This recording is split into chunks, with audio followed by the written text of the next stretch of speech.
Detective Sarah Kim pulled into the parking lot of Tommy's Burgers at exactly 12:15 in the afternoon. She had been doing this for 3 months now. Every Tuesday and Thursday, she would stop by this small fast food restaurant near the police station. It was her routine, a simple routine that helped her stay normal during the crazy days of undercover work. Sarah was a detective. She had worked for the police department for 15 years. Most of that time was spent in the narcotics division. That meant she spent her days catching drug dealers and dangerous criminals. It was hard work. It was stressful work. Sometimes it was scary work. But Sarah was good at her job. She knew how to blend in. She knew how to watch and listen. She knew how to stay calm when things got difficult. But even tough detectives need a break sometimes. That's why Sarah liked coming to Tommy's Burgers. It was a normal place, a safe place, a place where she could just be a regular person ordering lunch. She walked through the glass doors and heard the familiar sound of the bell ringing.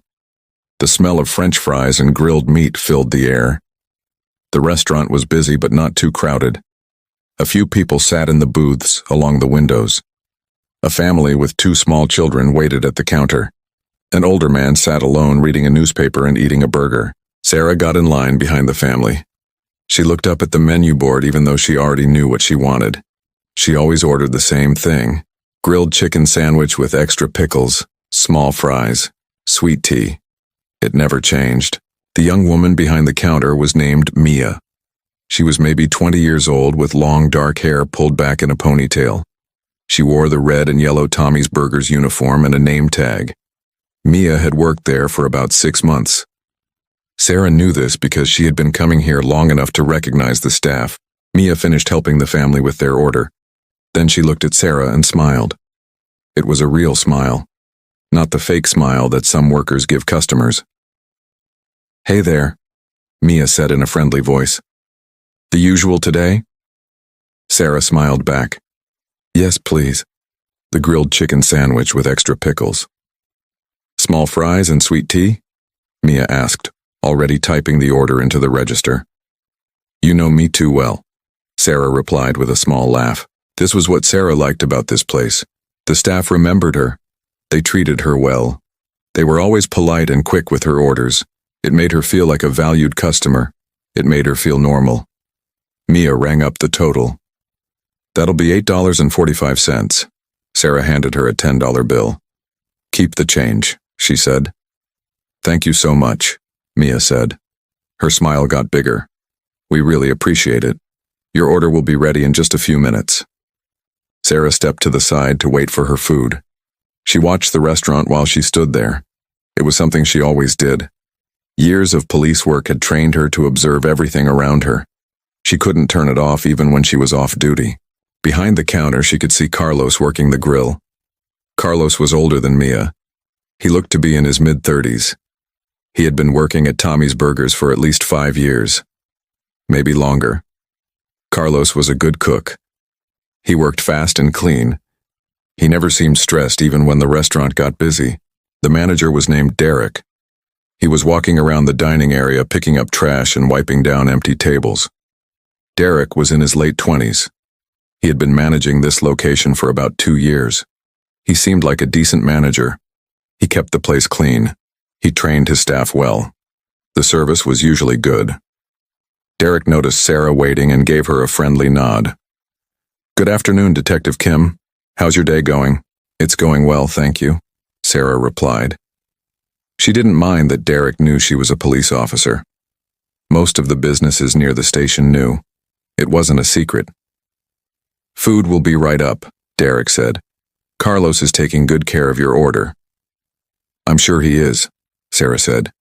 "He always does." Derek smiled and went back to cleaning tables. A few minutes later, Mia called out, "Order for Sarah." Sarah walked back to the counter. Mia had already put everything in a bag for her. The bag sat next to a cup of sweet tea with a lid and straw. "Everything's in there," Mia said. "Extra pickles on the sandwich just like you like it. Napkins and ketchup in the bag too." "Perfect," Sarah said. "Thank you, Mia." "You're welcome. Have a great day. See you Thursday?" "Probably," Sarah said with a smile. "If I don't get stuck on a case." Sarah took her food and found a small table near the window. She liked to eat inside the restaurant when she had time. It was nice to sit down and relax for 30 minutes. She unwrapped her sandwich and took a bite. It was exactly right. The chicken was hot and juicy. The pickles were crispy. The bun was soft and fresh. She ate slowly and watched the other customers come and go. A businessman in a suit ordered a quick meal to go. 2 construction workers in dirty work clothes sat down with large combo meals. A young mother came in with a baby in a stroller and ordered a kid's meal. Everyone seemed to get good service. Mia was polite to all of them. Derek greeted each customer with a smile. Carlos kept cooking without any delays. The restaurant ran smoothly. This was a good place, Sarah thought. The kind of place every neighborhood needed. Clean, friendly, affordable. The kind of place where regular people could get a decent meal without any problems. Sarah finished her sandwich and fries. She took her time with the sweet tea. She checked her phone for any messages from the station. Nothing urgent. She had another hour before she needed to be back at work. She stood up and threw away her trash. On her way out, she stopped by the counter where Mia was helping another customer. "Thanks again, Mia," Sarah said. "Any time," Mia replied. "Have a good rest of your day." Sarah walked out to her car, feeling satisfied. It had been a good lunch break. Nothing special. Nothing exciting. Just a normal meal at a normal restaurant with normal, friendly service. She drove back toward the police station thinking about the rest of her afternoon. She had paperwork to finish. She had a meeting with her captain about a case she was working on. She had reports to review. But for now, for these few minutes, she felt relaxed.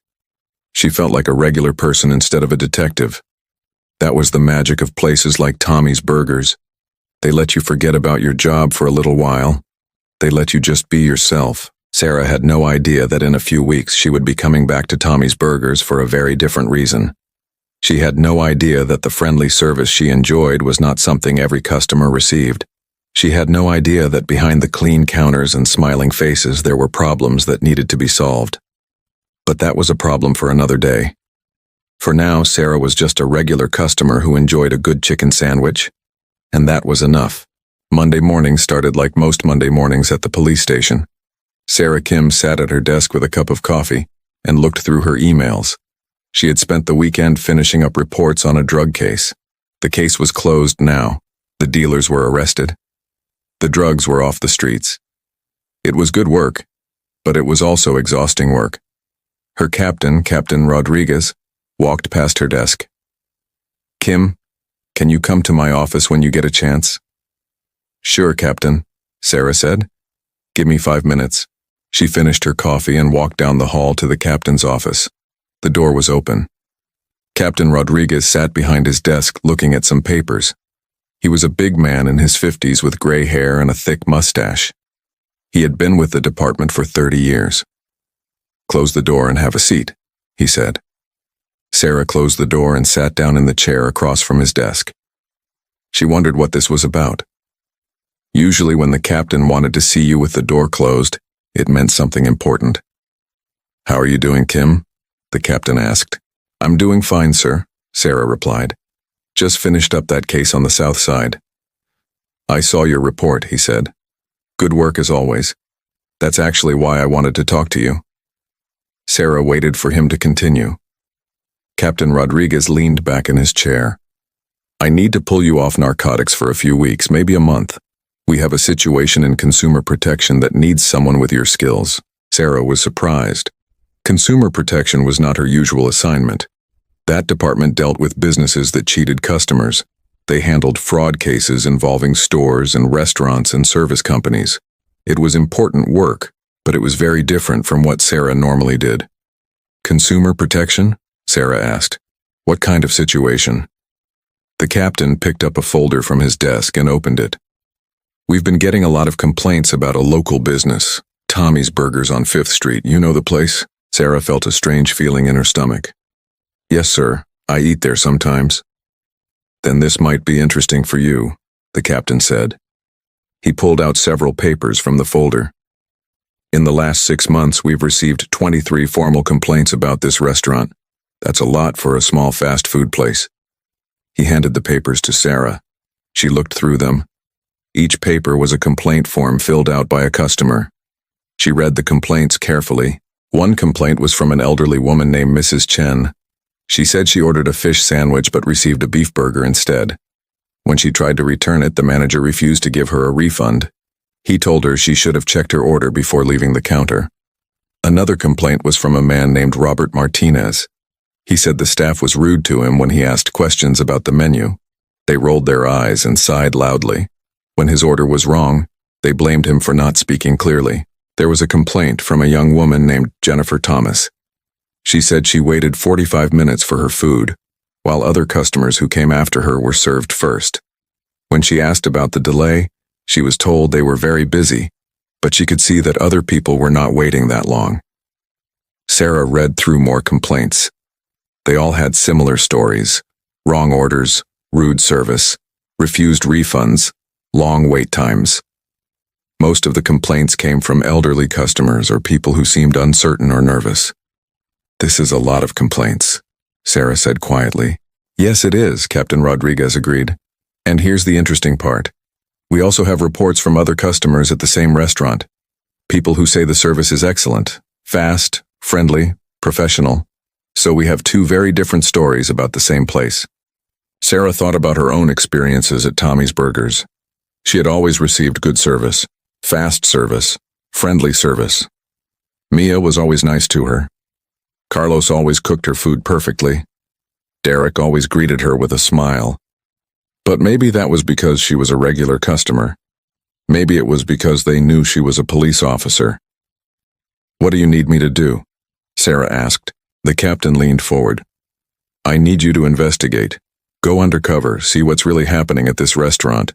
The consumer protection team suspects the staff is treating certain customers poorly on purpose. Maybe they're rushing difficult customers.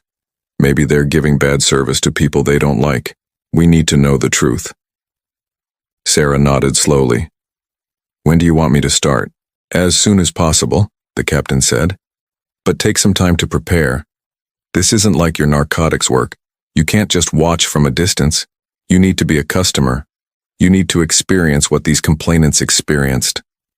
"I understand," Sarah said. "There's one more thing," the captain added. "The complaints mentioned something about the manager. Several customers said the manager was particularly rude. His name is Derek Morrison. Does that name sound familiar?" "Yes," Sarah said. "Derek is the manager. I've talked to him a few times. He's always been friendly to me." "That's exactly what makes this case interesting," the captain said. "People can act very different depending on who they're dealing with.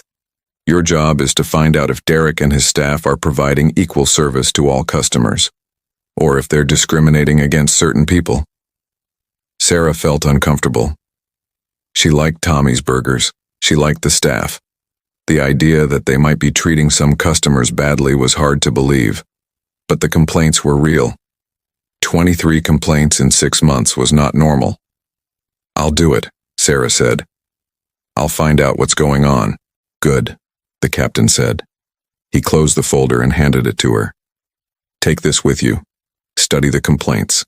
Look for patterns. Then figure out how to approach this. Remember, they know you as a regular customer and as a police officer. You'll need to change your appearance, change your behavior, become someone they won't recognize." Sarah took the folder. "I'll work on it today." "One more thing," the captain said. "If you find evidence of discrimination or fraud, we'll need to build a solid case. That means documentation. Photos, if possible. Witnesses. Receipts. Everything by the book." "Understood, sir." Sarah left the captain's office and went back to her desk. She opened the folder and read through all the complaints again. This time she read more carefully. She made notes on a separate piece of paper. She noticed that most complaints came from 3 types of people: elderly customers, customers who seemed nervous or uncertain, customers who looked like they didn't have much money based on their descriptions. She also noticed something else. Almost all the complaints mentioned the same staff members: Derek, the manager, Mia, the counter worker. But several complaints said that Carlos, the cook, seemed uncomfortable when the problems happened. One complaint even said Carlos looked like he wanted to help but didn't. Sarah spent the rest of the morning reading reports and thinking about her approach. She needed to become a different person. Not Detective Sarah Kim, who came in wearing nice clothes and carrying a confident attitude. She needed to become someone who might be treated poorly, someone who seemed like an easy target. By lunchtime, she had a plan. It would take a few days to prepare. She would need help. She would need someone to come with her to make the situation look real. She picked up her phone and called her mother. "Hi, Mom," Sarah said when her mother answered. "Are you busy this week? I need your help with something for work." Her mother, Young-hee Kim, was retired. She had worked as a nurse for 40 years before retiring 5 years ago. She was in her late 60s now. She spoke with a Korean accent even though she had lived in America for most of her life. She was exactly the kind of person who might experience poor service at a restaurant. "What do you need, Sarah?" her mother asked. "I need you to come to lunch with me later this week," Sarah said. "And I need you to act like you're confused about the menu. Ask a lot of questions. Be a little slow. Can you do that?" There was a pause. Then her mother said, "This is for a police case?" "Yes, Mom. I'm investigating a restaurant. I think they might be treating certain customers badly. I need to see it for myself." "Okay," her mother said. "I will help you. When do we go?" "I'll call you in a few days," Sarah said. "I need to prepare first. Thank you, Mom. You. Be careful, Sarah," her mother said. "Even in a restaurant, be careful." Sarah hung up the phone and looked at the folder on her desk. She felt sad about what she was going to do. She had liked Tommy's Burgers. It had been her safe place, her normal place. But if the complaints were true, then it wasn't a safe place for everyone. And that wasn't right. She had a job to do. She would find the truth. Sarah spent the next 3 days preparing for her undercover visit to Tommy's Burgers.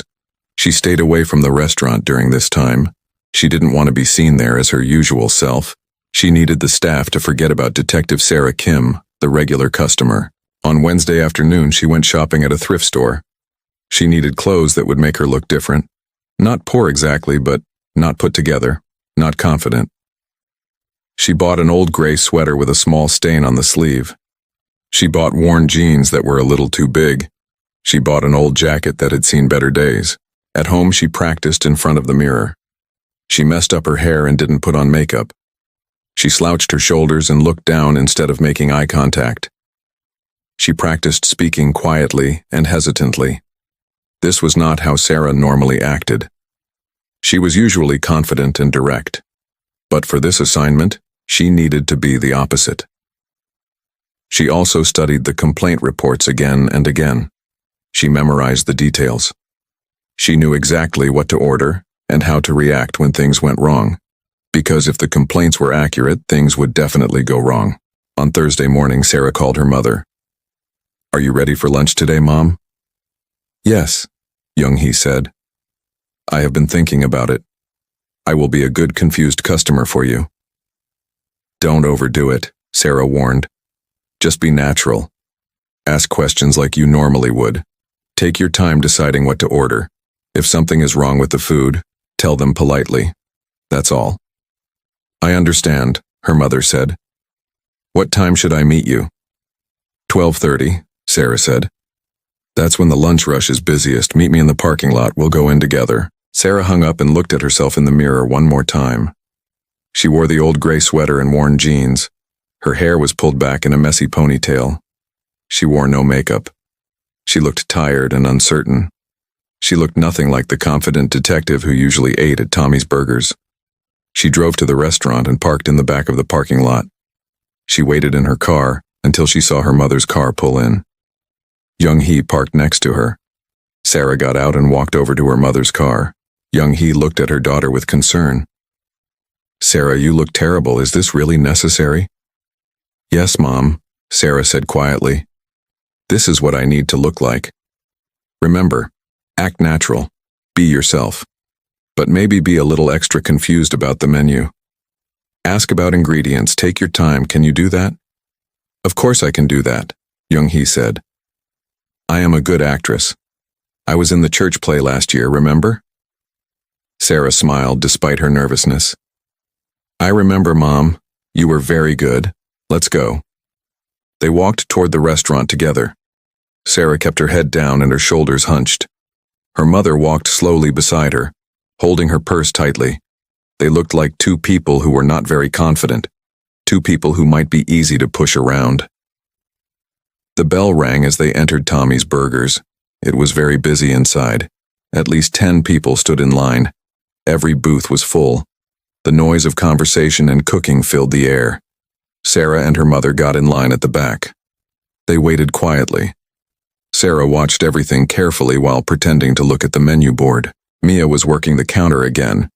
She moved quickly, taking orders and calling them out to Carlos in the back. Her smile looked tired today.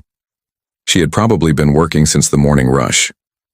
Derek walked around the dining area.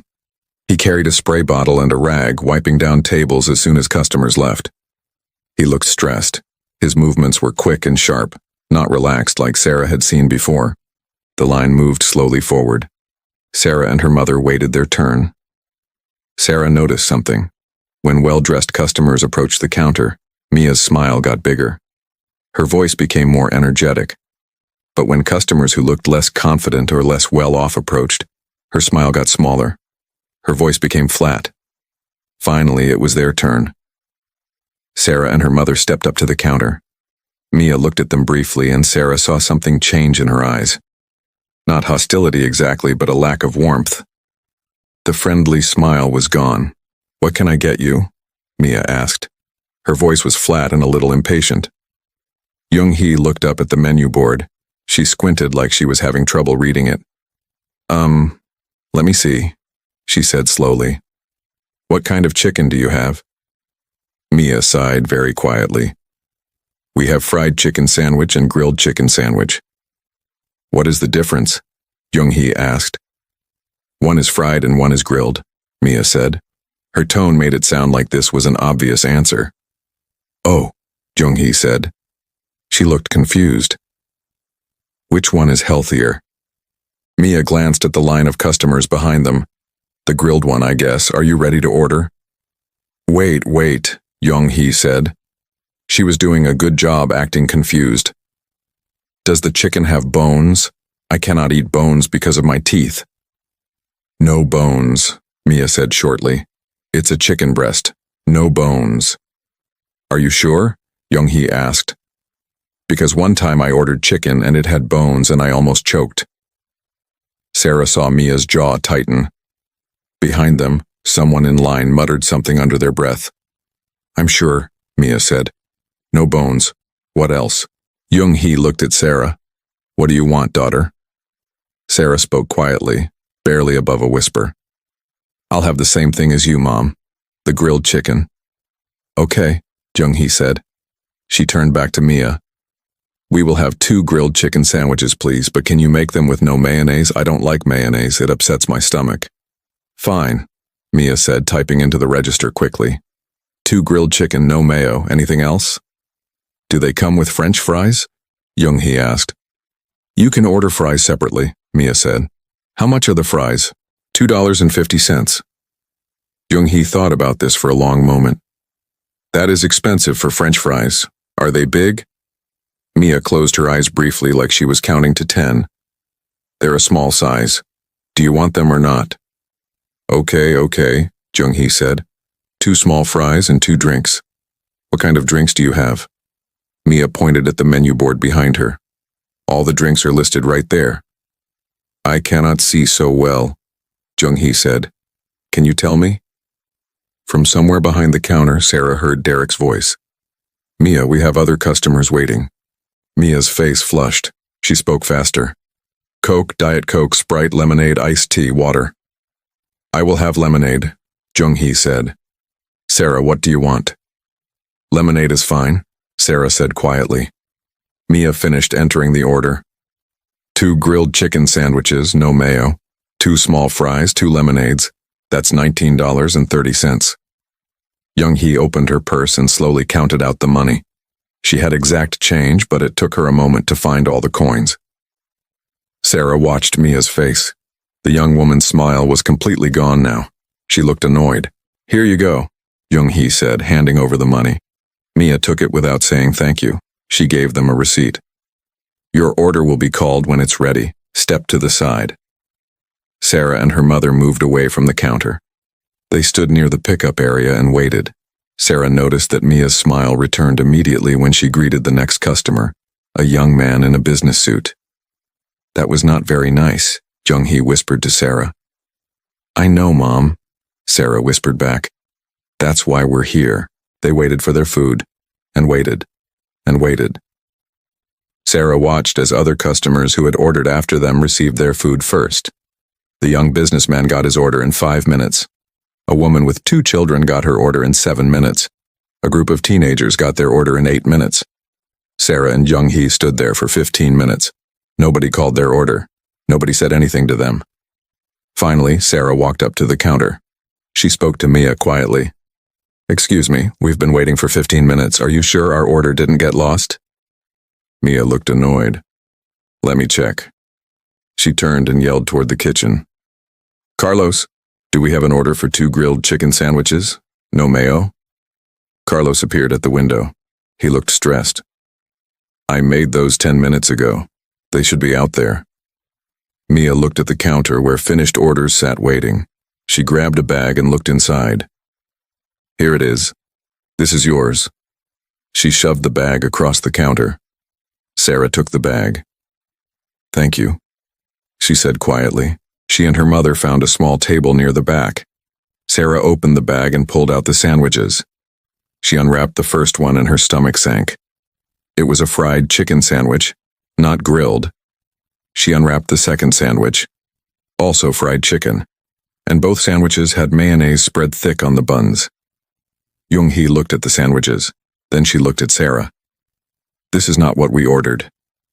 I know, Mom, Sarah said quietly. Let's go tell them. They walked back to the counter with the wrong sandwiches. Sarah caught Mia's attention. Excuse me, Sarah said politely. These aren't right. We ordered grilled chicken with no mayonnaise. These are fried chicken with mayonnaise. Mia stared at them. Then she said something that shocked Sarah. That's what you ordered. Sarah blinked. No, we ordered grilled chicken. No mayo. You can check the receipt. Jung-hee held up the receipt. See? It says grilled chicken. No mayo. Mia looked at the receipt for barely a second. Well, mistakes happen.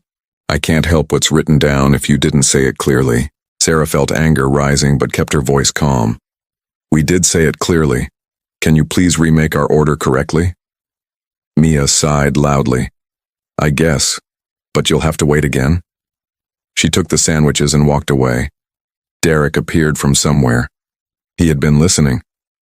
Is there a problem here? He asked. They got the wrong order, Mia said. They want it remade. Derek looked at Sarah and Jung-hee. His friendly smile from before was nowhere to be seen. Did you check your order before you left the counter? We waited 15 minutes for it, Sarah said. When it finally came, we just took it. Derek shook his head slightly. You should always check your order right away. But fine, we'll remake it. It'll be another wait, though. We're very busy. Sarah and her mother went back to their table. They waited again while the lunch rush continued around them. Sarah and her mother sat at their table for another 15 minutes. Around them, the lunch rush continued. New customers came in, ordered their food, and received it quickly. Sarah watched a man order a complicated sandwich with special requests. He got his food in 8 minutes. She watched a woman ask for extra condiments and substitutions. Her food came in 10 minutes. But Sarah and Jung-hee just sat and waited. Their fries sat on the table getting cold. They had eaten a few when the fries were still warm, but now they were barely touching them. The 2 lemonades were mostly finished. They had nothing else to do but wait. Jung-hee looked tired. She was a patient woman, but this was testing her patience. Sarah, she whispered. This is very poor service. I cannot believe this is the same restaurant you told me about. I can't believe it either, Mom, Sarah whispered back. She was watching everything carefully, taking mental notes, remembering details. This would all go in her report. She noticed Derek walking around the dining area again. He was wiping down tables and picking up trash, but he avoided looking at Sarah and Young-hee. He walked past their table 3 times and never made eye contact. Never asked if they needed anything. Never apologized for the wait. Finally, after 25 minutes of waiting for the replacement order, Mia called out, "Order for grilled chicken." Sarah stood up and walked to the counter. Mia handed her a bag without looking at her directly. No smile, no apology, no sorry for the wait, or thank you for your patience. Just a bag shoved across the counter. "Thank you," Sarah said quietly. Mia didn't respond. She was already looking at the next customer with a much friendlier expression. Sarah brought the bag back to the table. She opened it carefully. This time she checked everything before taking a single bite. She pulled out the first sandwich and unwrapped it slowly. It was grilled chicken, that was right. But when she lifted the top bun, she could see mayonnaise. Not a lot, but it was there. Thin white streaks across the chicken. She checked the second sandwich. Same thing. Grilled chicken, but with mayonnaise. Young-hee looked at the sandwiches and shook her head. "Still wrong," she said. Sarah touched the bun of her sandwich. It was barely warm. The chicken was cold. These sandwiches had been sitting for a while before Mia called them. Maybe they had been ready for 10 minutes and nobody told them. Sarah picked up her sandwich and took a bite. The chicken was definitely cold. The bun was starting to get hard around the edges. The taste was okay, but the temperature and texture were all wrong. This was not the quality of food she had received when she came here as her regular self. Young-hee took a bite of her sandwich and made a face. "This is cold," she said. "And it still has mayonnaise. I told them no mayonnaise." "I know, Mom," Sarah said. She was trying to stay calm, trying to stay in character, but she could feel frustration building inside her. This was exactly what the complaints had described. Wrong orders, long waits, poor quality food, and no apologies. Sarah looked at the receipt they had been given. It clearly said no mayo on both sandwiches. The order was correct on paper, but the execution was wrong. Whether this was an accident or on purpose, Sarah couldn't tell yet. But it was unacceptable either way. Young-hee put down her sandwich after 2 bites. "I cannot eat this," she said. "It is cold and it has mayonnaise that I cannot have. My stomach will hurt if I eat mayonnaise. You know this." "I know, Mom," Sarah said. "Let's ask for a refund." Young-hee nodded. She looked sad and disappointed. Sarah felt angry on her mother's behalf. Her mother was a kind woman who had worked hard her whole life. She deserved to be treated with respect. Every customer deserved to be treated with respect. They gathered their things and walked back to the counter. Sarah carried the bag with the cold wrong sandwiches. There was a short line, so they waited again. When they finally reached the counter, Mia looked at them with clear annoyance. "Yes," Mia said flatly. "We need to get a refund," Sarah said politely. "The food is still wrong and it's cold. We've been waiting almost an hour total, and we still don't have what we ordered." Mia stared at them. "You already ate some of it." "We took 2 bites each to see if it was right," Sarah said. "It's not. It still has mayonnaise and it's cold. We can't eat this." "Well, I can't give you a refund if you ate some of it," Mia said. Sarah felt her detective instincts kick in. This didn't sound right. "Why not? The order is wrong. We have the receipt showing what we ordered. This isn't what we ordered." Mia crossed her arms. "Company policy. If you ate any of the food, no refunds." "That's not what the sign says," Young-hee said. She pointed to a poster on the wall behind the counter. Sarah looked at it. The poster clearly stated the restaurant's refund policy. It said refunds were available for incorrect orders, cold food, or poor service. Mia glanced at the poster but didn't seem concerned. "That's for legitimate mistakes. This isn't a legitimate mistake. You ordered something complicated and then changed your mind." "We didn't change our minds," Sarah said, keeping her voice calm and polite. "We ordered grilled chicken with no mayonnaise. That's very simple. We have the receipt to prove it, and we still haven't received what we ordered after waiting nearly an hour." Derek appeared again. He'd been watching from across the dining area. What's going on here? He asked. They want a refund, Mia said, but they already ate some of the food. Derek looked at Sarah and Young-hee. His expression was not friendly. Did you eat the food? We took 2 bites each to check if it was correct, Sarah explained. It wasn't. The chicken is cold and it has mayonnaise when we specifically ordered no mayonnaise. We've been here for an hour dealing with wrong orders. Derek picked up one of the sandwiches and looked at it briefly. This looks fine to me, he said. It's cold, Jung-hee said. Feel it yourself. Derek didn't touch the sandwich. Sometimes food cools down if you wait too long to eat it. That's not our fault. We didn't wait too long, Sarah said. We took it as soon as Mia called our order. It was already cold when we got it. I don't know what you want me to do, Derek said. You ate part of the food. I can't give you a refund for food that's been eaten. That's the policy. Sarah pointed to the poster again. That poster says refunds are available for incorrect orders. Our order was incorrect. Twice. And we've been waiting an hour. According to your own posted policy, we should get a refund. Derek barely looked at the poster. That policy is for genuine mistakes. I think there's been a misunderstanding here. Maybe you didn't communicate your order clearly. We communicated very clearly, Sarah said. Her voice was still calm but firm. We have the receipt that shows exactly what we ordered. The problem is not our communication. The problem is that we didn't receive what we paid for. Derek's face hardened.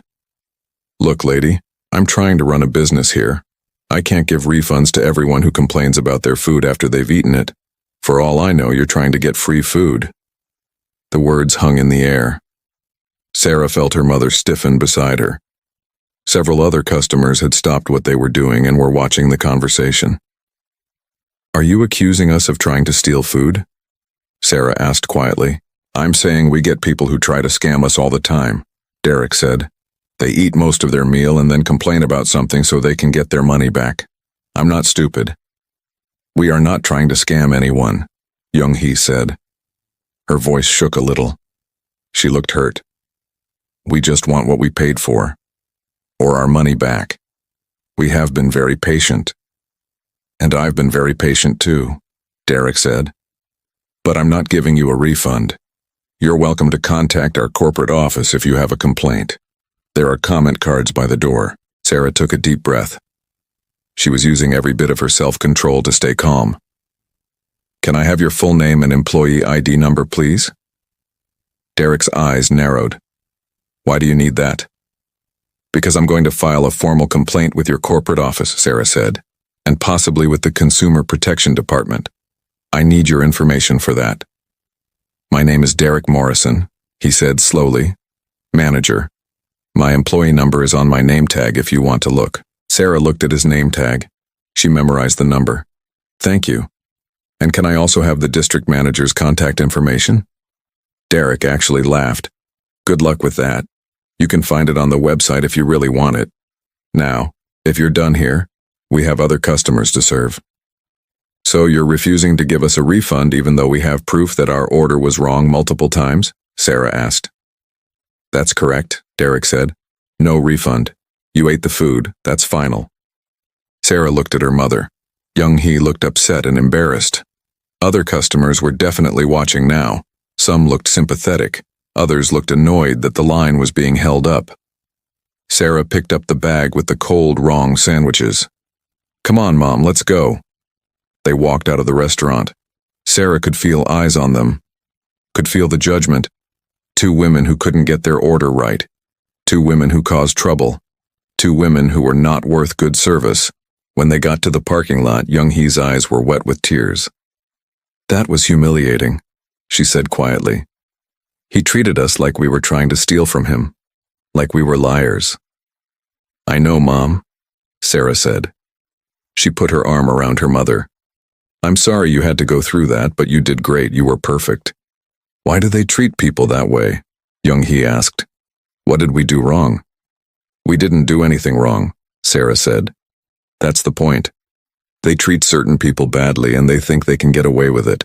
But they're not going to get away with it anymore. She looked back at the restaurant. Through the window, she could see Derek walking around inside, smiling at other customers, acting like nothing had happened, acting like he hadn't just humiliated two customers who did nothing wrong. Sarah pulled out her phone and opened her notes app.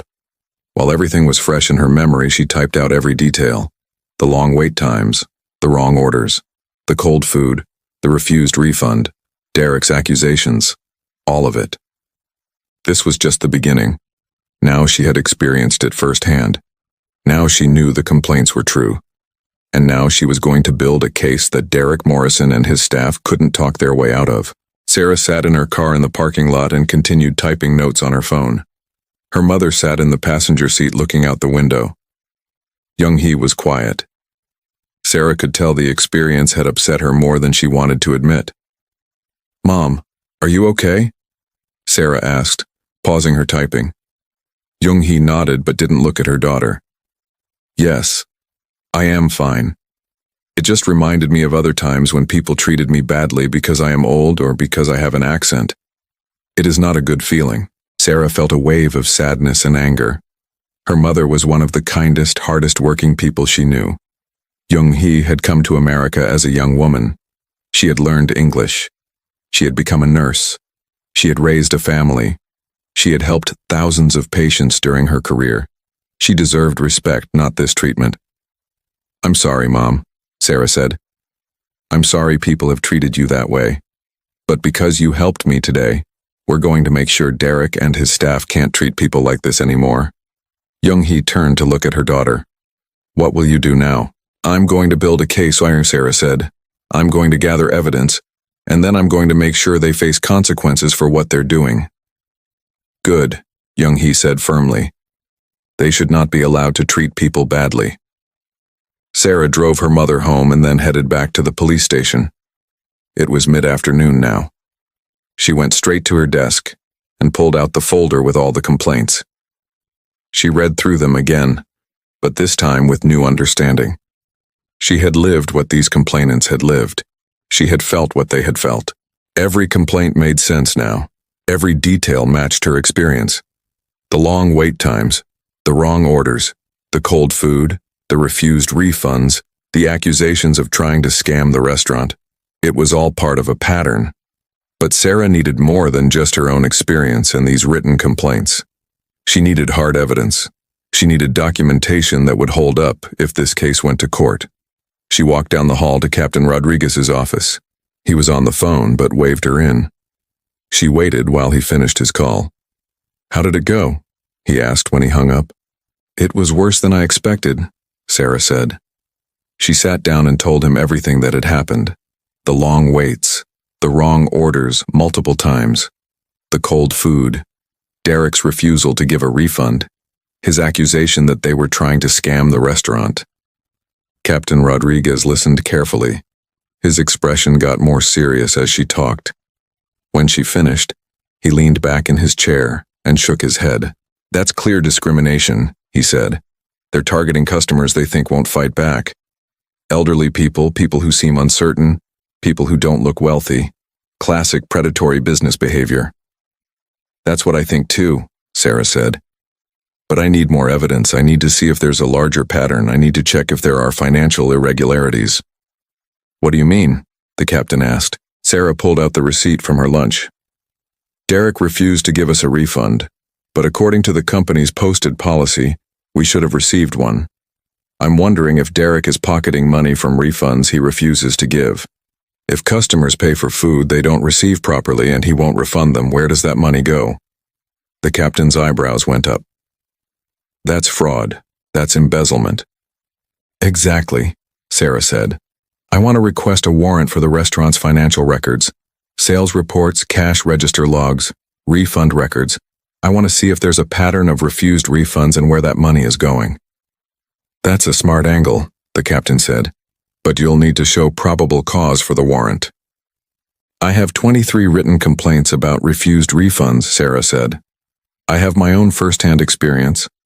I have the restaurant's posted policy that clearly states refunds should be given for incorrect orders.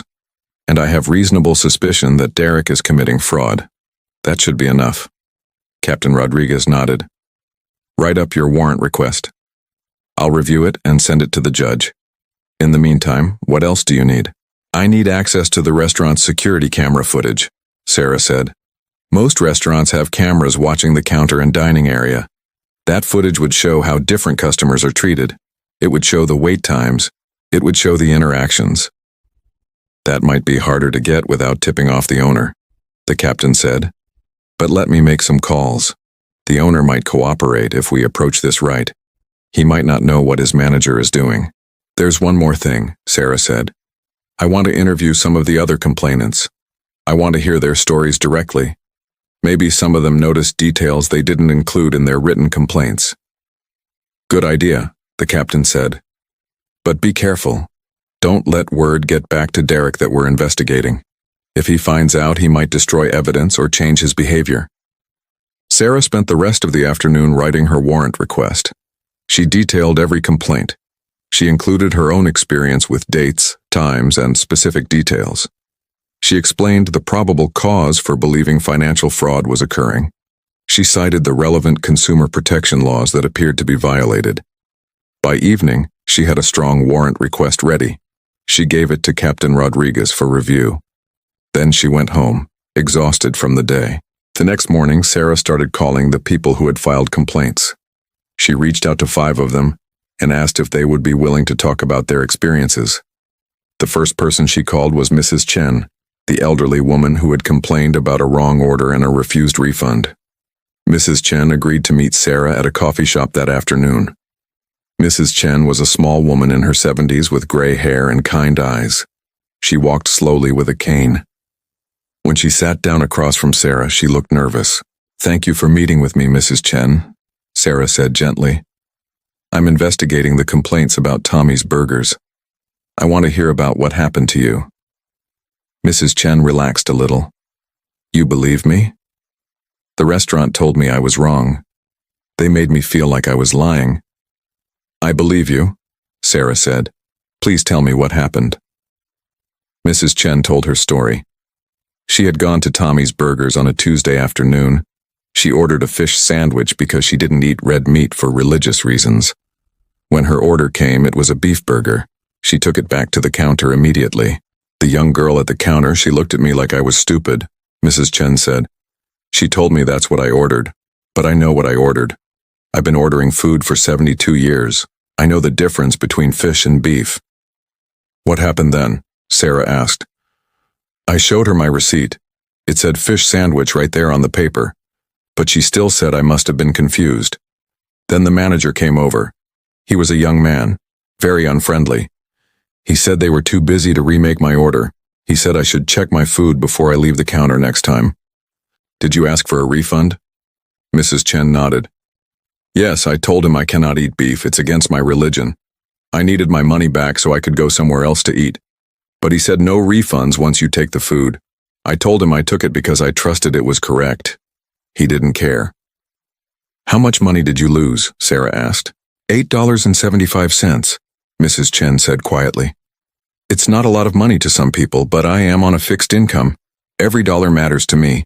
And it wasn't about the money anyway. It was about being treated with respect. He made me feel like I was worthless. Sarah felt angry on Mrs. Chen's behalf. I'm very sorry that happened to you. You didn't deserve that treatment. Will anything happen to them? Mrs. Chen asked. Will they be punished for treating people this way? I'm building a case, Sarah said. I can't make promises, but I'm going to do everything I can to hold them accountable. Mrs. Chen smiled for the first time. Thank you. That means a lot to me. Sarah interviewed 3 more complainants that day. Each story was similar. Wrong orders, long waits, rude service, refused refunds, and in every case, the customer was someone who seemed like they wouldn't fight back. An elderly person, a person with an accent, a person who looked poor or uncertain. One of the complainants, a man named Robert Martinez, told Sarah something interesting. I watched the manager after he refused my refund, Robert said. He went to the cash register and pressed some buttons. I couldn't see exactly what he did, but it looked like he was canceling my transaction or something. Like he was keeping my money but making it look like it never happened. This confirmed Sarah's suspicion about fraud. Derek wasn't just refusing refunds. He was potentially stealing from customers by keeping their money and hiding it in the accounting. By the end of the week, Sarah had everything she needed. She had multiple witness statements. She had her own first-hand experience. She had her warrant request ready. Captain Rodriguez had gotten approval from a judge. On Monday morning, Sarah received the warrant. She also got good news from the captain. The owner of the Tommy's Burgers franchise had agreed to cooperate. He was shocked to hear about the complaints. He immediately provided access to all security camera footage from the past 3 months. He also provided financial records, sales reports, and cash register logs. "The owner is upset," Captain Rodriguez told Sarah. "He had no idea this was happening. He trusted Derek to run the restaurant properly. He says if the allegations are true, Derek will be fired immediately." Sarah spent the next 2 days reviewing the security footage. What she saw made her stomach turn. The footage showed exactly what she had experienced. Derek and Mia treated certain customers with friendliness and respect. They smiled. They were patient. They fixed mistakes quickly, but with other customers, their behavior changed completely. They rolled their eyes. They sighed loudly. They ignored customers for long periods. They served people out of order, making some customers wait much longer than others. And Derek specifically chose which customers to help and which to ignore based on how they looked. The footage also showed Derek at the cash register. Several times after refusing refunds, he would go to the register and cancel the transactions. But he didn't put the money back in the register drawer. The footage wasn't clear enough to see exactly where the money went, but it definitely didn't go back to the customers. Sarah then reviewed the financial records. She compared the number of refund requests documented in complaints to the number of refunds actually processed in the accounting system. There was a huge discrepancy. According to the complaints and the register logs, there should have been dozens of refunds over the past 6 months. But according to the final accounting, only a handful of refunds had been processed. Sarah did the math. Based on the complaints and register data, approximately $3,200 in refunds had been requested, but never given. That money had simply disappeared. And the most likely explanation was that Derek had pocketed it. Sarah worked late into the evening organizing her evidence. She created a detailed timeline showing the pattern of discrimination and fraud. She compiled video clips showing Derek's different behavior with different customers. She highlighted the financial discrepancies showing missing refund money. She gathered all the witness statements from complainants. Everything was organized, documented, and ready to present. Captain Rodriguez reviewed her work the next morning. He sat at his desk reading through page after page of evidence. Sarah sat across from him waiting. She knew she had built a strong case, but she wanted the captain's approval before moving forward. Finally, he looked up. "This is excellent work, Kim. Very thorough. You have documentation of consumer rights violations, discrimination in service provision, and theft by fraud. This is serious. What's the next step?" Sarah asked. "We bring Derek in for questioning," the captain said. "But before we do that, I want you to do one more thing. I want you to go back to the restaurant one more time. As yourself this time. As Detective Sarah Kim, regular customer." Sarah was surprised. "Why?" "Because I want to document the difference in treatment," the captain explained. "We have footage of how Derek treats you as an undercover customer. Now I want footage of how he treats you as his regular customer. The contrast will be powerful evidence of deliberate discrimination." Sarah understood. "That's smart. When should I go?" "Tomorrow," the captain said. "Same time as your undercover visit. Lunch rush. I'll make sure the owner keeps the cameras rolling. But don't tell Derek you're investigating. Just be your normal self. Order your usual meal. See how you're treated." The next day, Sarah dressed in her usual work clothes. A nice blouse and slacks. She wore her hair down and put on makeup. She looked professional and confident.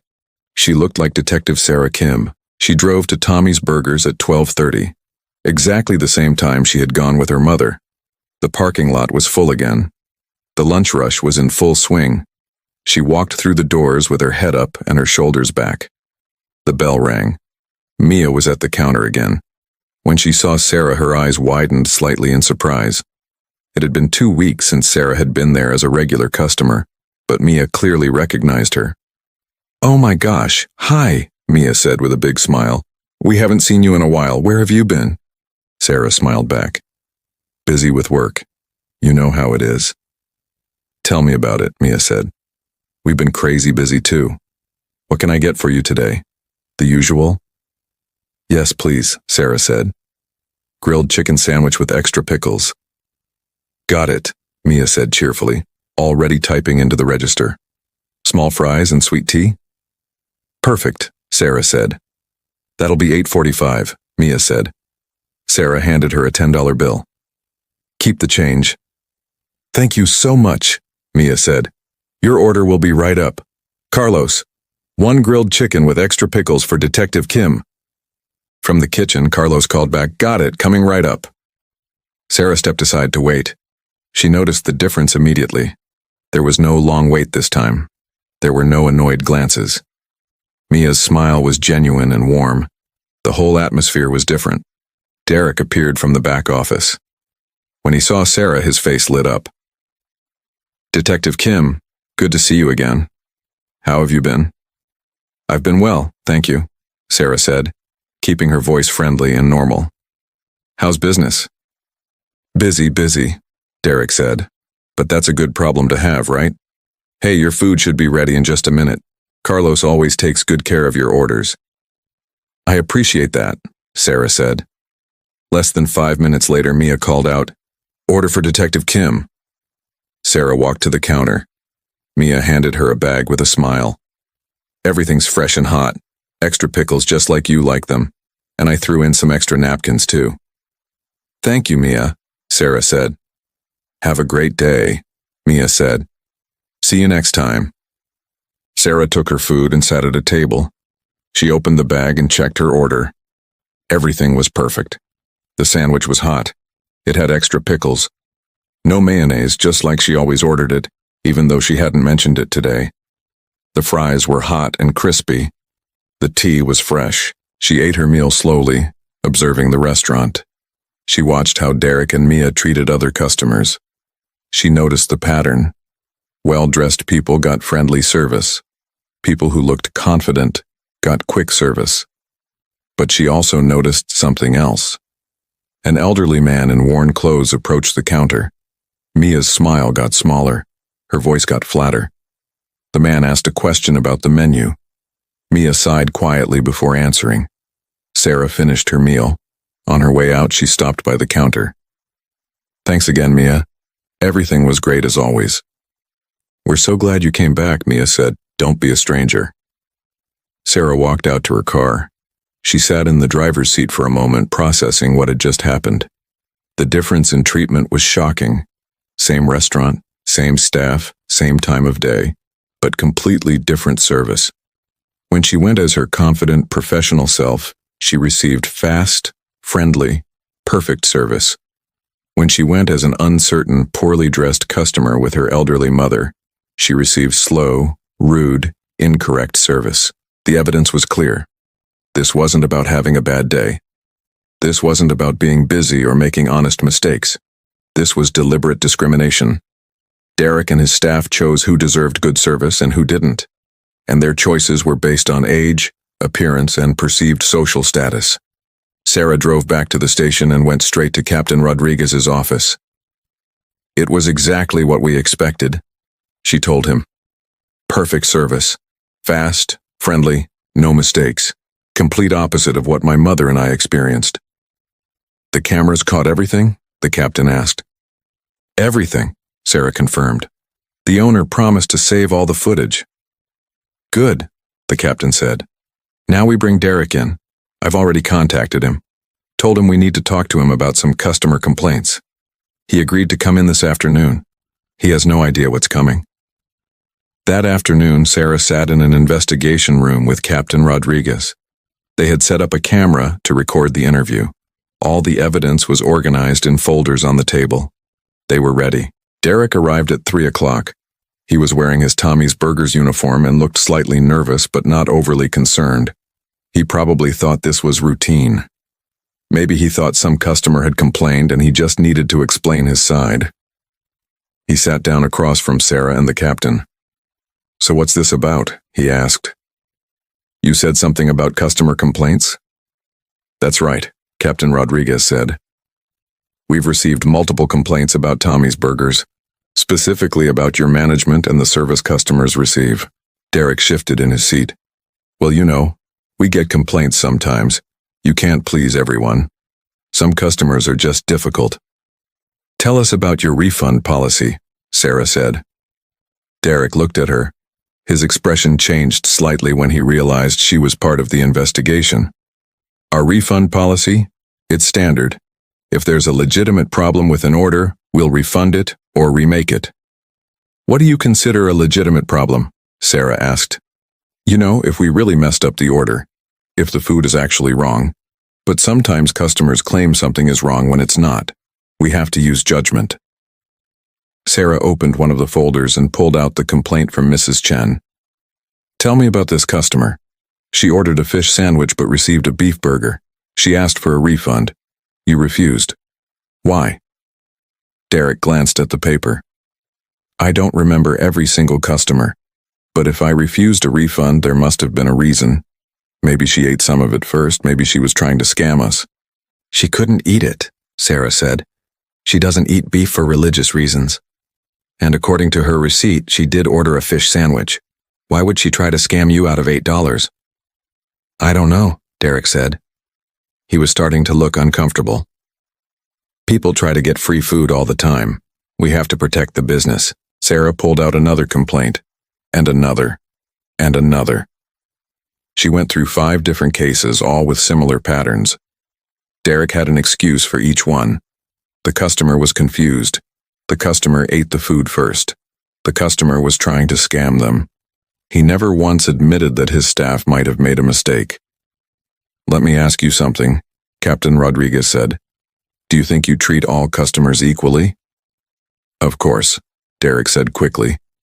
"Everyone gets the same service." "Really?" Sarah said. She pulled out her phone and opened a video clip from the security footage. It showed Derek helping a well-dressed businessman with a smile and friendly conversation.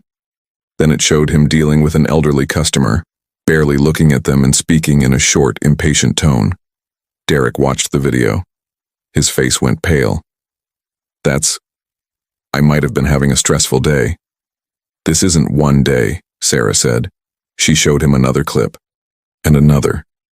Different days. Different times. Same pattern.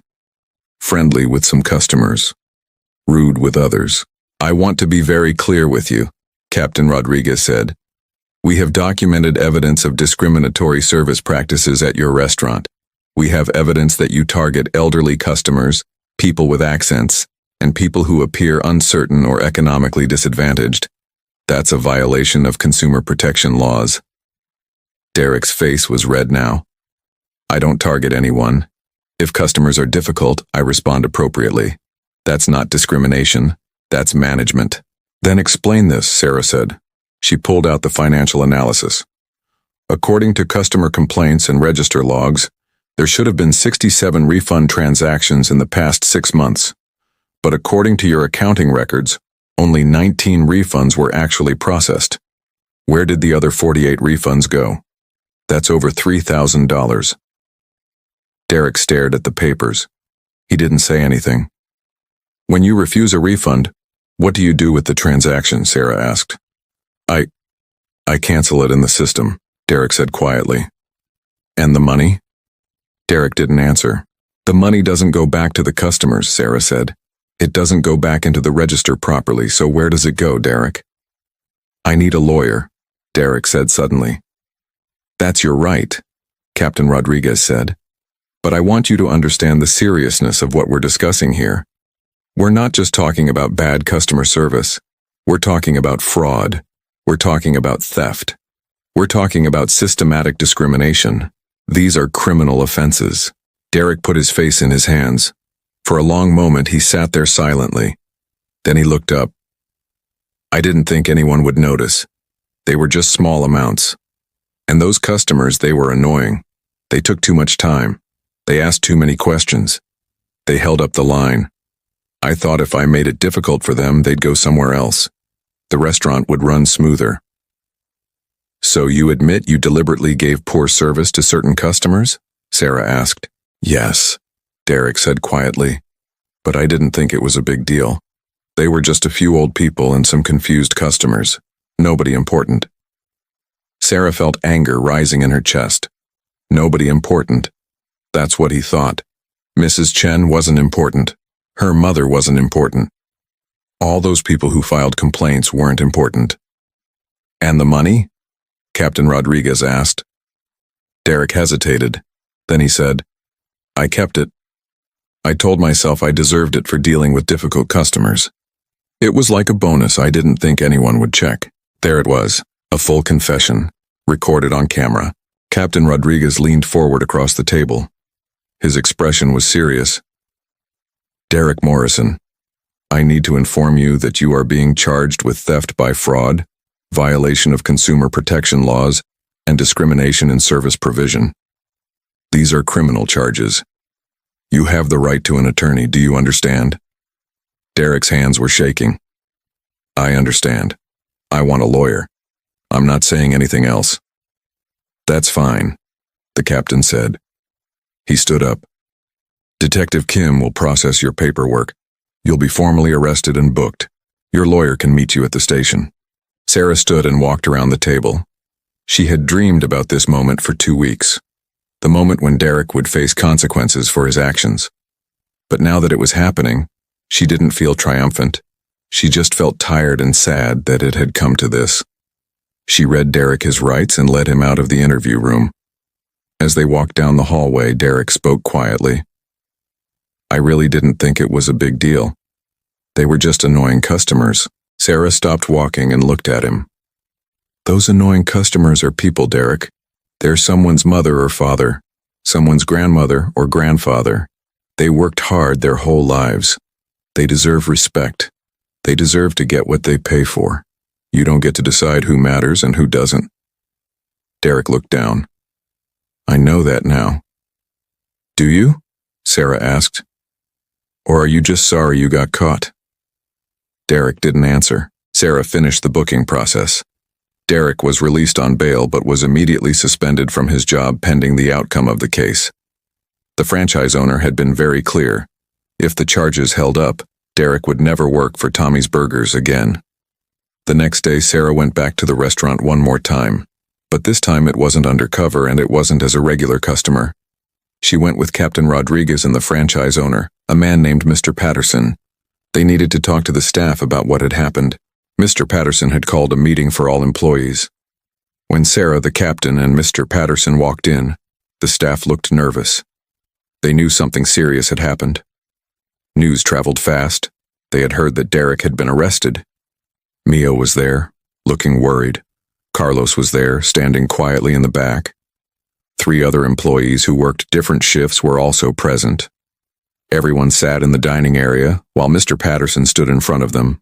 I'm sure you've all heard by now that Derek has been arrested, Mr. Patterson began. I want to explain what happened and what this means for the restaurant going forward. He explained the investigation, the complaints, the evidence of discriminatory service, the theft. Some of the employees looked shocked. Others looked guilty. I want to be very clear, Mr. Patterson said. This behavior is not acceptable. It never was acceptable. And it will never be acceptable in any restaurant I own.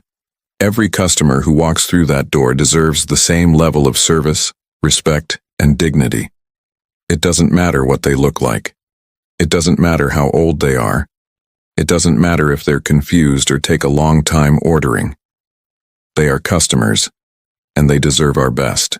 Mia raised her hand slowly. Mr. Patterson, I want to apologize. I knew Derek was treating some customers badly.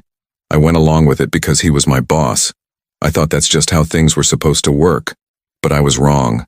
I'm really sorry. Mr. Patterson nodded. I appreciate your honesty, Mia. And I appreciate that you're taking responsibility. However, there will be consequences. You'll be required to complete a customer service training program. You'll be on probation for 6 months. If there are any more complaints about your service during that time, you'll be terminated. Do you understand? Yes, sir, Mia said quietly. I understand. I'll do better. I promise. Captain Rodriguez spoke up. I want everyone here to understand something. What Derek did wasn't just bad business practice. It was illegal. He broke the law. And if any of you continue this kind of behavior, you could face legal consequences too. Consumer protection laws exist for a reason. They protect people from exactly this kind of treatment. Carlos raised his hand. I want to say something if that's okay. Go ahead, Mr. Patterson said. Carlos stepped forward. He looked uncomfortable but determined. I want to apologize to everyone Derek hurt. I saw what was happening. I knew it was wrong. But I didn't say anything because I needed this job. I have a family to support.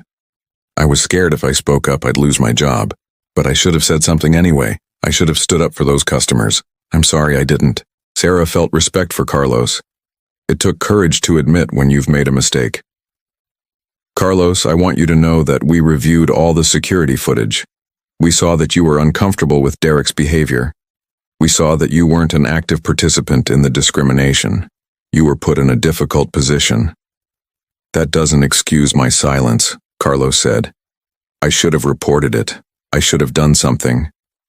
You're right, Sarah said. But you can do something now. You can help make sure this never happens again. You can set a better example for the other staff. Mr. Patterson cleared his throat. Actually, Carlos, that's something I want to talk to you about. With Derek gone, I need a new manager for this location. I've reviewed your employment record. You've been here for 5 years. You're reliable. You're a good worker. And you clearly have a conscience. I'm offering you the manager position if you want it. Carlos's eyes widened. Really? You want me to be manager? Yes, Mr. Patterson said. But there are conditions. You'll need to complete management training. You'll need to complete a comprehensive customer service program. And you'll be responsible for making sure every single customer gets excellent service. No exceptions. Can you do that? Yes, sir, Carlos said. His voice was firm. I can do that. I will do that. I won't let you down. Good, Mr. Patterson said. Your first task as manager will be to help me implement new policies and training for all staff. We're going to rebuild this restaurant's reputation. We're going to make it a place where everyone feels welcome. Sarah spoke to the group. I also want to let you know that we'll be conducting follow-up visits over the next few months. We'll be sending in people to evaluate the service. Some will be what you might call secret shoppers. They'll be checking to make sure the changes are real and lasting. So I encourage all of you to treat every customer as if they might be evaluating your service. Because they might be. After the meeting ended, Mia approached Sarah. The young woman looked embarrassed and upset. Detective Kim, can I talk to you for a minute? Of course, Sarah said. They walked to a quiet corner of the restaurant. Mia took a deep breath. I need to tell you something. That day you came in with your mother, wearing old clothes and acting different. I knew it was you. Sarah was surprised. You knew? Not right away, Mia said. But after a few minutes I realized. Your voice was the same. Your face was the same even without makeup. I knew it was you. But I still treated you badly because Derek was watching and I was afraid to go against him. Why are you telling me this now? Sarah asked. Because I need you to know that I knew better, Mia said. Tears filled her eyes. I knew you were a good person. You were always nice to me. You tipped well. You never complained. And I still treated you and your mother badly because I was a coward. I'm so ashamed. Sarah looked at this young woman who was barely out of her teens. Mia had made mistakes, but she was owning up to them. She was learning from them. That was worth something. Mia, you're young, Sarah said gently. You made some bad choices, but you have a chance to make better choices going forward. Use this as a learning experience. Treat people the way you would want to be treated. Stand up for what's right even when it's scary. Can you do that? Yes, Mia said, wiping her eyes. I can. I will. I'm going to be better. Good, Sarah said. That's all anyone can ask. Over the next few days, Sarah completed her investigation report. She documented everything. The complaints, the undercover operation, the evidence of discrimination and fraud, the interview with Derek. All of it went into a comprehensive report that would be used in court. Derek's lawyer tried to negotiate a plea deal. Derek would plead guilty to the theft charges if the discrimination charges were dropped. But the district attorney refused. This case was about more than just money. It was about civil rights. It was about protecting vulnerable people from predatory business practices. The case went to court. Derek pleaded guilty to all charges. The judge sentenced him to 18 months in prison, most of it suspended if he completed community service and paid restitution to all the customers he had stolen from. He was also permanently banned from working in any management position in the food service industry. Sarah attended the sentencing hearing. When it was over, she walked out of the courthouse feeling like justice had been served. It wasn't a perfect outcome. Derek would serve minimal jail time, but he would never be able to do this to anyone again, and the customers he had hurt would get their money back. Mrs. Chen had been at the hearing too. She walked up to Sarah in the courthouse lobby. "Thank you, Detective Kim. Thank you for believing me. Thank you for caring about people like me." "You're welcome, Mrs. Chen," Sarah said. "You deserve justice. Everyone does. Will you come have tea with me sometime?" Mrs. Chen asked. "I would like to thank you properly." "I would love that," Sarah said with a smile. Sarah went back to Tommy's Burgers one more time a few weeks later. Carlos was now the manager. The restaurant had been deep cleaned. New signs were posted explaining customer rights. New training materials were visible in the back office. The whole atmosphere felt different. Carlos saw her come in and smiled warmly. "Detective Kim, welcome back. What can I get for you today?" "The usual," Sarah said. "Grilled chicken sandwich with extra pickles." "Coming right up," Carlos said. He personally took her order and made sure it was perfect. When he brought it to her table, he sat down across from her for a moment. "I want to thank you," Carlos said. "You changed this place for the better. You changed my life for the better. I have a chance to be a real leader now, to do things the right way." "You're welcome," Sarah said. "But you did the hard part. You stepped up. You took responsibility. That's what real leadership looks like." Carlos smiled and went back to work.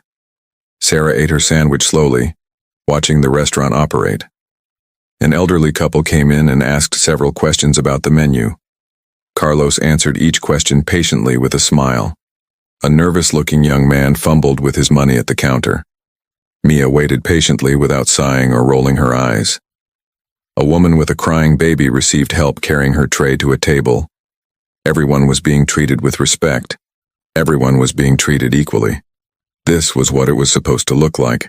Sarah finished her meal and threw away her trash. On her way out, she stopped by the counter where a new employee was working. "How was everything?" the young man asked. "Perfect," Sarah said. "Absolutely perfect." 3 months after Derek's sentencing, Sarah sat in Captain Rodriguez's office reviewing the final reports on the Tommy's Burgers case. The captain had called her in to discuss the impact of the investigation. "The district attorney's office called this morning," Captain Rodriguez said. "They wanted to thank you personally for the work you did on this case. It's become a model for how to handle consumer discrimination cases." "I'm glad it helped," Sarah said. "But it shouldn't have taken 23 complaints before someone investigated. The system failed those customers for 6 months." "You're right," the captain admitted. "And that's why changes are being made. The Consumer Protection Department is implementing new protocols. Any business that receives more than 5 similar complaints in a 3-month period will automatically trigger an investigation. We're not going to let situations like this go unnoticed anymore." Sarah nodded. "That's good. What about the other Tommy's Burgers locations? Did they find problems there too?" "They did," Captain Rodriguez said. "After your case became public, the corporate office audited all their franchise locations in the state. They found similar patterns at 3 other restaurants. Not as severe as Derek's location, but still problematic. All 3 managers were fired. New training programs were implemented company-wide." "So one investigation changed an entire company," Sarah said. "More than that," the captain said. He pulled out a newspaper and showed it to Sarah. The headline read, "Local restaurant chain implements gold standard customer service policies after discrimination case." The article explained how Tommy's Burgers had completely overhauled their operations. Every employee now had to complete a comprehensive training program on equal service, customer rights, and ethical business practices. Mystery shoppers regularly visited every location. Customer complaint hotlines were established with direct access to corporate management, not just local managers.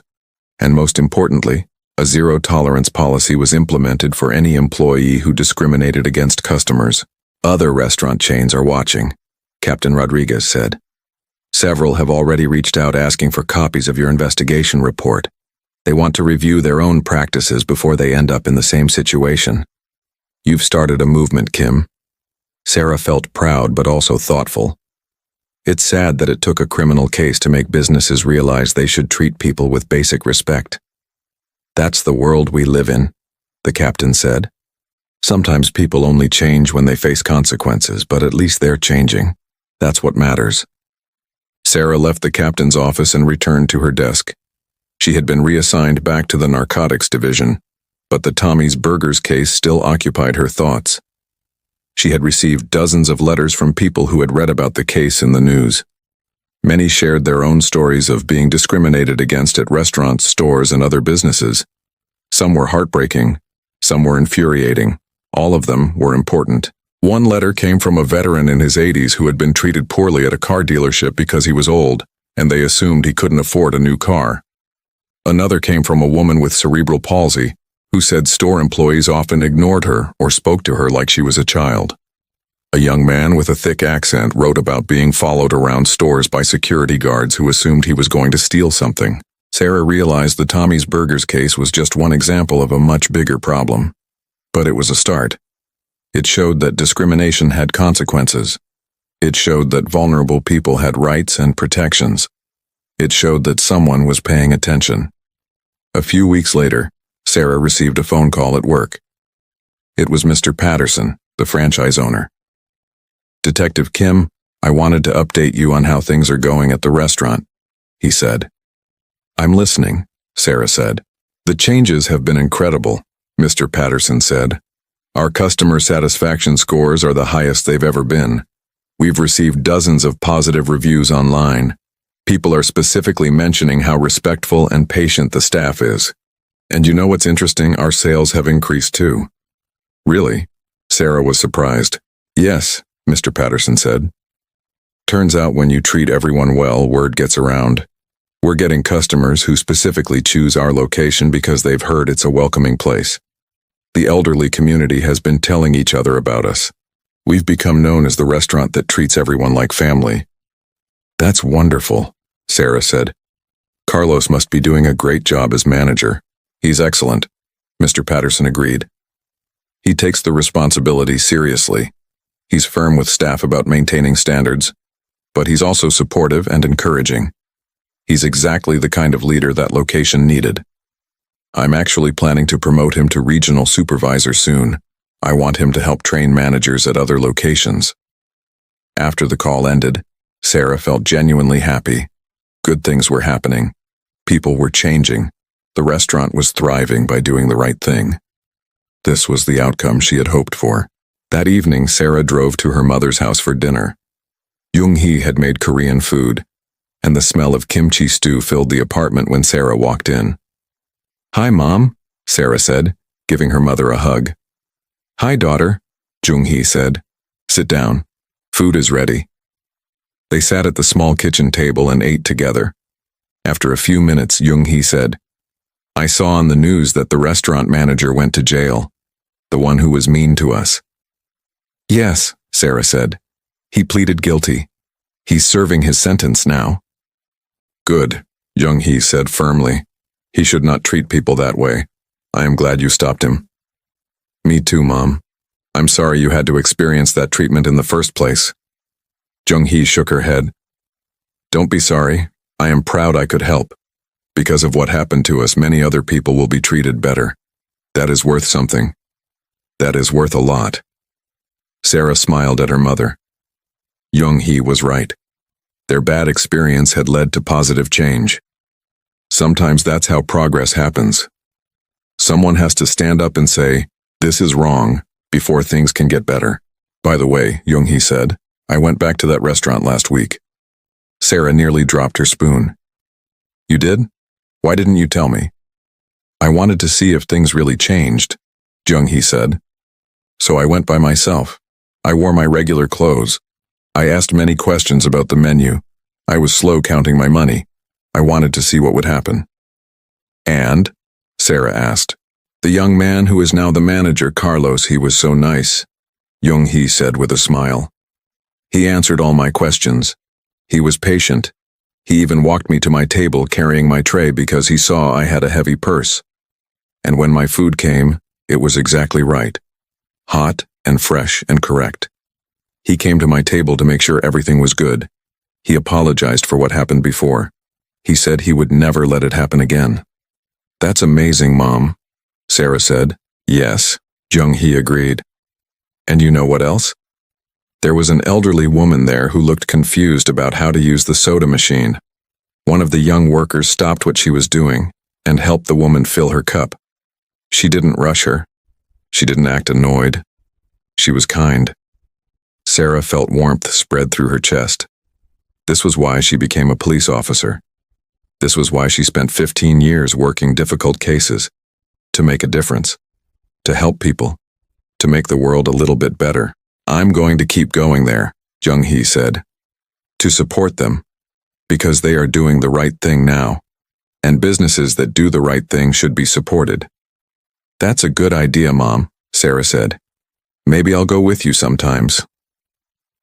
Several months later, Sarah was giving a presentation at the police academy. She had been asked to speak to new recruits about undercover investigations and consumer protection cases. The room was filled with young officers eager to learn. Sarah stood at the front of the room and told them about the Tommy's Burgers case. She explained how she noticed the pattern in the complaints, how she went undercover with her mother, how she documented the discrimination and fraud, how she built a case that led to criminal charges and systemic change.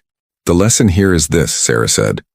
Sometimes the biggest cases don't involve guns or drugs or violence. Sometimes the biggest impact comes from protecting vulnerable people from everyday injustices. An elderly person who loses $8 to a dishonest manager might not seem like a big deal. But to that person it matters. And when you multiply that by dozens or hundreds of people, it becomes a serious crime that destroys community trust. A young recruit raised her hand. Detective Kim, how did you know the complaints were serious enough to investigate? How did you know it wasn't just people being picky customers? That's a good question, Sarah said. You have to look for patterns. One complaint about wrong food could be an honest mistake. But 23 complaints with similar details? That's a pattern. When multiple people who don't know each other tell the same story about being treated poorly, you have to pay attention. Listen to the vulnerable people. Believe them. Investigate their claims seriously. Another recruit asked, what advice would you give us about doing undercover work? Sarah thought for a moment.